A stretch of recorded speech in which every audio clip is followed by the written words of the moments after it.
No, it won't be that fast.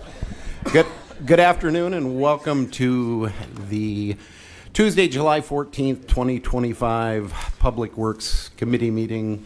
Now it's time for roll call and the termination of quorum. Meyer. Evans. Roberts. Here. Maher. Here. Bieberdorf. Here. A quorum is present. Thank you. Now it's time for the adoption of the agenda. Move to approve. Second. Have a motion and a second. All in favor? All opposed? Motion passes. Now it's time for general public comment. This is a time for the members of the public to discuss or express concerns to the council on any issue not on the agenda. Action will not be taken at the meeting on any issue not on the agenda except by placement on the agenda by unanimous vote of the council members present. I don't have any speaker requests in front of me. I don't see anybody jumping up and down, so I will close public comment. We'll move on to consent items, items 1 through 13.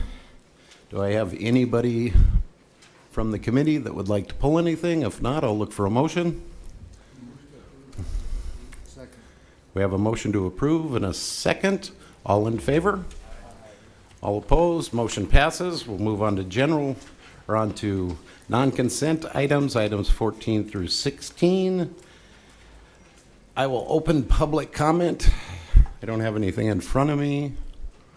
I don't see anybody jumping up and down, so I will close public comment. We'll move on to item 14, PW 071525-12, request by Advanced Design Engineering and Surveying on behalf of 3133 Holdings LLC for a variance to waive the requirement to install sidewalk along future link lane as required per 12.08.060 of the Rapid City Municipal Code. I don't see anybody in the queue to speak on it. The staff's recommendation is to deny, so if we don't have anybody that wants to speak, I'm looking for a motion.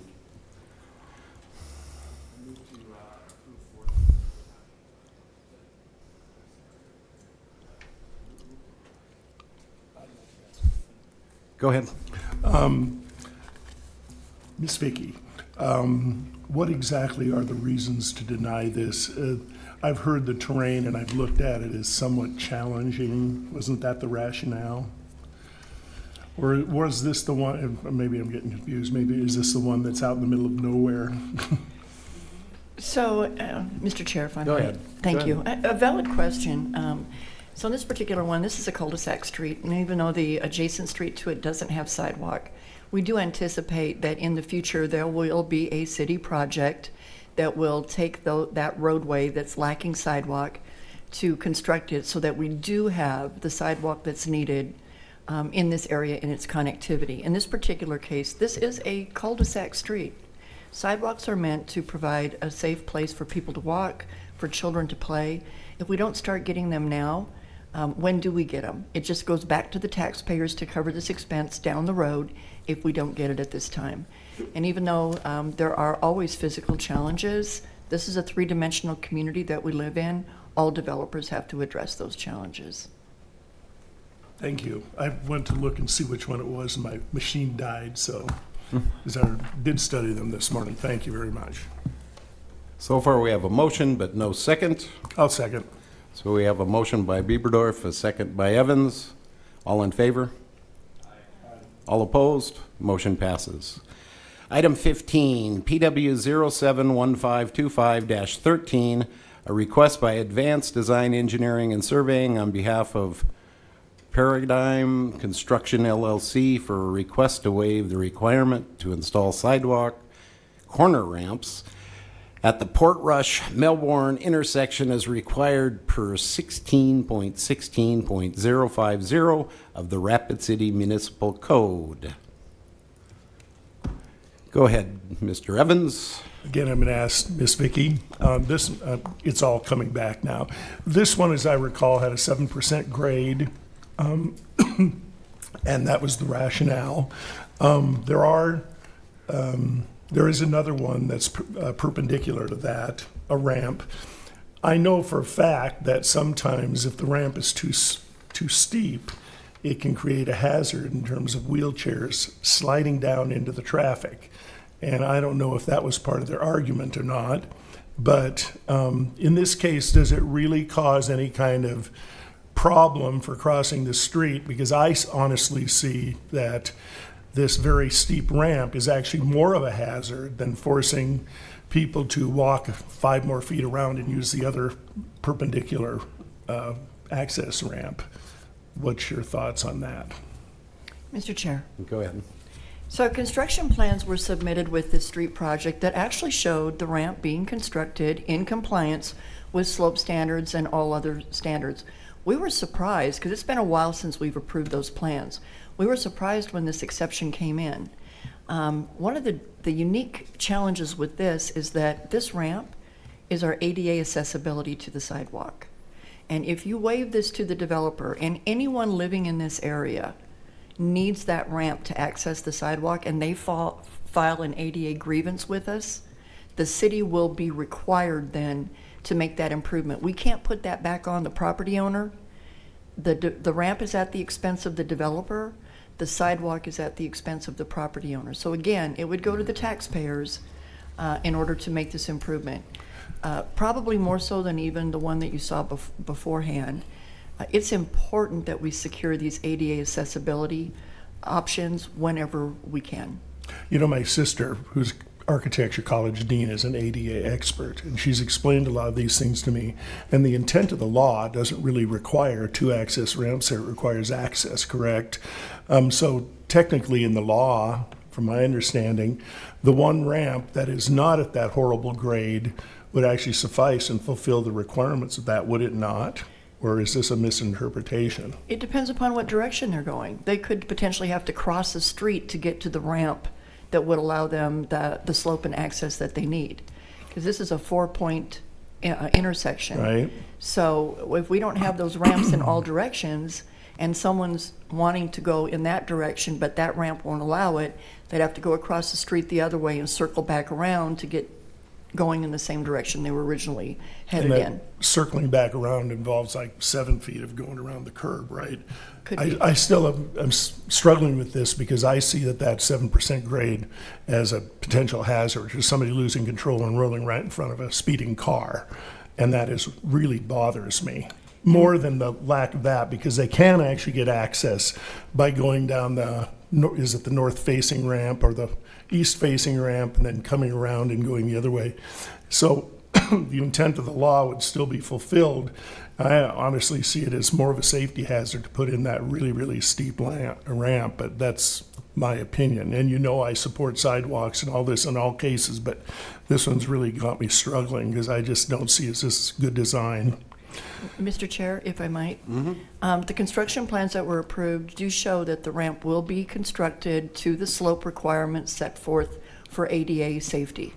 So they demonstrated that it can be done, and that's what will be required. That means they're going to have to move some dirt, but in doing it, that would then meet the requirements for the ADA slope safety design. So it could be a zigzag ramp or something like that if it's not a straight shot. If I could defer to Todd Pekash, our city engineer that reviewed these plans.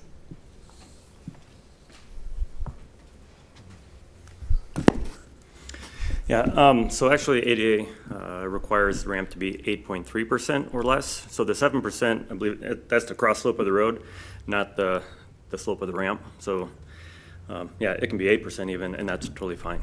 So in the ProAg, that's the public right-of-way accessibility guidelines, that allows the cross slope to match the road, even if it is 7%, and that still meets the requirements. Is there a reason why these were those kind of ramps rather than like diagonal ones that went right to the corner, like So- we have all over town? So the mid-radius ramps actually cause more problems for accessibility. Technically, once you get out below the ramp, you have to have a 2% slope in all directions at the landing of that little mid-radius ramp. And those are actually more difficult to achieve on a road like this.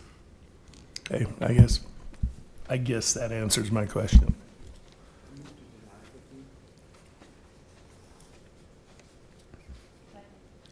We have a motion and a second. All in favor? All opposed? Motion passes. Item 16, PW 071525-14, request by Advanced Design Engineering and Surveying on behalf of Paradigm Construction LLC for a variance to waive the requirement to install sidewalk along Muirfield Drive as per 12.08.060 of the Rapid City Municipal Code. I move to deny. We have a motion to deny and a second. If there's no other people that want to speak, all in favor? All opposed? Motion passes. Now on to Alderman items. Does anybody have anything they want to discuss? Go ahead. Thanks, Chair. I have a question for Vicki. You brought up something about the city might do a sidewalk project, and I'm just curious what area that was, because, you know, my concern is not with the sidewalk, this new development, but it's Hideaway Lane, no curb and gutter or sidewalks, and we're just gonna quadruple the traffic on that road. Looks like Todd was getting ready to get up and speak. Vicky's nodding at you, Todd. Yeah, I saw her pointing at me. So the variance that was approved for Hideaway Lane, I think it was item 10. That section of Hideaway is a rural section with ditches, and that leads into Link Lane, which was the denial that was discussed. And so just south of this development is Severson Street. That was also a development that has sidewalks in everywhere, and that will extend to the rest of that project, the Rough at Arrowhead. So we do anticipate a significant amount of traffic and maybe pedestrians that will need access to Sheridan Lake Road. And so that would likely be a future project to put in sidewalk. That'll be a challenging project just because it's a rural section of ditches. So that might be filling in the ditches, putting in curb and gutter, and then getting a sidewalk in there. But that we anticipate that in the future at some point being needed. Okay, thank you. Is that it? Nobody else? If not, I will look for a motion to adjourn. Have a motion and a second. All in favor? We're adjourned. Thank you.